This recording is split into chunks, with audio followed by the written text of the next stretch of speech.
শুধুমাত্র একজন ভয়েস বা আলোচক বক্তা, সাধারণত এটাই কিন্তু বাস্তব। খুবই কম, খুবই বিরল এবং অত্যন্ত কম পরিলক্ষিত হয় যে অসাধারণ বক্তা হন তিনি কখনো লেখক হতে খুব কম দেখেছি আমরা।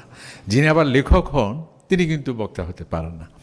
কিন্তু আমাদের ডক্টর আজহারি দুইয়ের মাঝে ভারসাম্য। আমি অনেক খুঁজে দেখলাম যে না, এটা তার নামের একটা প্রভাব। কারণ মিজান মানে হচ্ছে ব্যালেন্স করা। আল্লাহ সুবহানাহু ওয়া তাআলা বলছেন ওয়াসামা রাফাআহা, আমি আকাশ এই জমিন সবকে সৃষ্টি করলাম, ওয়াদা আল মিজান, অতবার আমি ওখানে মিজান দিয়ে, মিজান মানে পাল্লা, এখানে পাল্লা মানে কি ব্যালেন্স। এই যে যেটাকে আমরা একটা গাণিতিক নিয়মের উপর প্রতিষ্ঠিত, একটু যদি হেরফের হয় সমস্ত কিছু চুরমার মুহূর্তের মধ্যে। সুতরাং মিজান মানে ব্যালেন্স, সেটি তার মাঝে আছে।